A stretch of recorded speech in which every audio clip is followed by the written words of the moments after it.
পাঁচ শ্রেণীর এমন মানুষ আছে যারা নবীজি সাল্লাল্লাহু আলাইহি ওয়াসাল্লামের শাফাআতে ধন্য হবে। এর মধ্যে এক নম্বরে আল্লাহ হাবিব যাদেরকে দেখা মাত্র শাফাআত করবেন, নবীজির শাফাআতে যারা ধন্য হবে। আসাদুন নাস বিশাফাআতি মান ক্বালা লা ইলাহা ইল্লাল্লাহ খালিসান মিন কলবিহি ওয়া নাফসিহি, মন থেকে যারা কালেমা পড়েছে, কালেমার উপরে টিকে ছিল, এমন মানুষগুলোকে নবীজি সেদিন ডেকে ডেকে শাফাআত করবেন। যিনি শাফাআতে ধন্য বানায় জান্নাতি বানায় দিবেন তিনি কে? এক নম্বর শ্রেণী তারা যারা কালেমা পড়েছে, কালেমার জন্য নিজের সব বিসর্জন দিয়েছে, কালেমার পক্ষে থাকার জন্য জীবনটা পর্যন্ত বিলিয়ে দিয়েছে। এমন মানুষদেরকে নবীজি সাল্লাল্লাহু আলাইহি ওয়াসাল্লাম ডেকে ডেকে শাফাআত করবেন। দুই নম্বরে নবীজি সাল্লাল্লাহু আলাইহি ওয়াসাল্লাম হাদিসের মধ্যে বলছেন, আমি ওই লোকটাকে শাফাআত করব আকসারুহুম আলাইয়া সালাত, অধিক পরিমাণ যে আমার উপরে দরুদ পড়েছে। নবীজি সাল্লাল্লাহু আলাইহি ওয়াসাল্লামের নাম আসলেই দরুদ পড়েছে, সময় পেলেই নবীজি সাল্লাল্লাহু আলাইহি ওয়াসাল্লামের নামে দরুদ পড়েছে। এমন ব্যক্তিকে নবীজি সাল্লাল্লাহু আলাইহি ওয়াসাল্লাম খুঁজে খুঁজে শাফাআত করবেন। যিনি শাফাআতে ধন্য বানায় জান্নাতি বানায় দিবেন তিনি কি? আল্লাহ। এরপরে নবীজি সাল্লাল্লাহু আলাইহি ওয়াসাল্লাম শাফাআত করবেন নামাজের যখন আযান হয়। এই সময়টাতে আমরা অনেকেই চুপচাপ বসে থাকি অথবা অন্যমনস্ক থাকি। এই সময়টা এত গুরুত্বপূর্ণ। সাহাবায়ে কেরাম বলতেন, ইন্নাল মুআদ্দিনিনা ইয়াফতুলুনা ইয়া রাসূলুল্লাহ, মুয়াজ্জিনরা তো আমাদের চেয়ে অনেক এগিয়ে যাচ্ছে, তারা তো আযান দেওয়ার কারণে আতওয়ালু আনা, সবচেয়ে বড় ঘাড়ওয়ালা হবে মুয়াজ্জিনরা, উঁচা ঘাড়ওয়ালা হবে।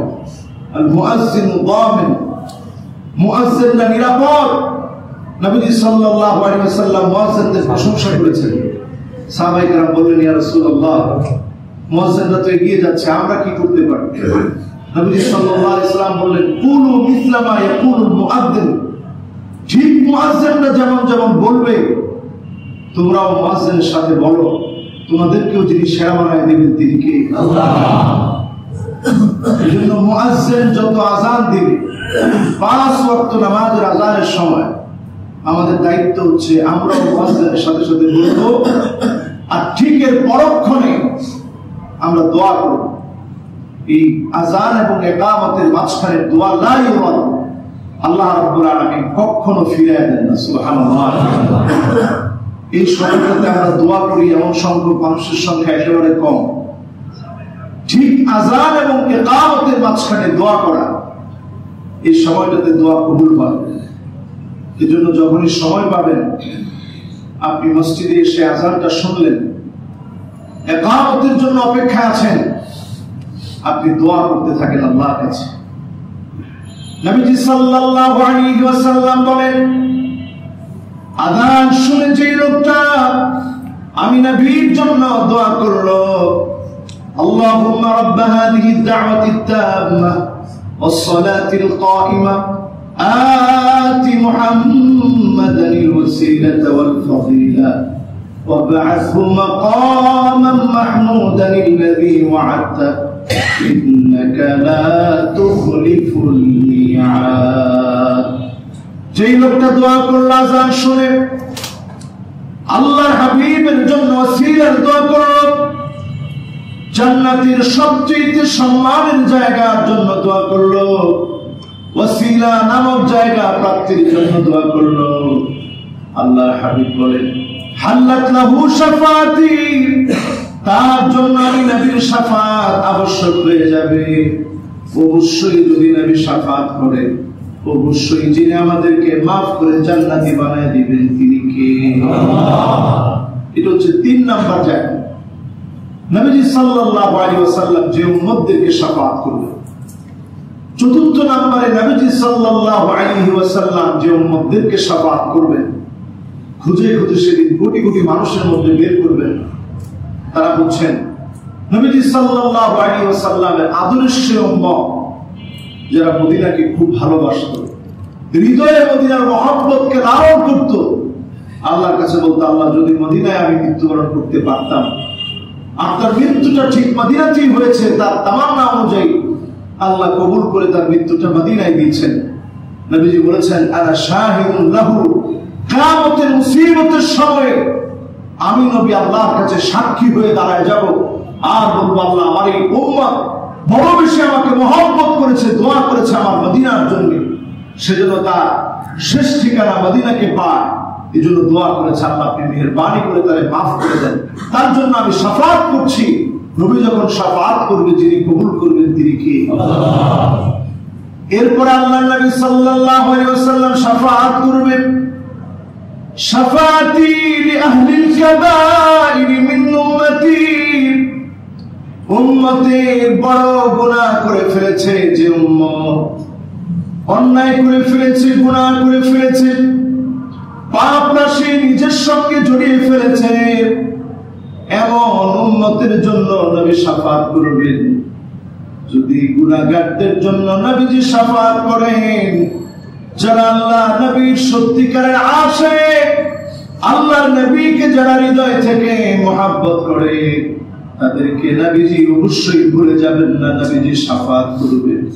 হযরত আনাস রাদিয়াল্লাহু তাআলা আনহু প্রশ্ন করলেন, নবী 10টা বছর আপনার খিদমত করেছি, কঠিন মুসিবতের সময় কোটি কোটি মানুষের ভিতরে কোন কোন জায়গায় আপনাকে খুঁজবো, কোন জায়গায় গিয়ে আপনাকে পাবো?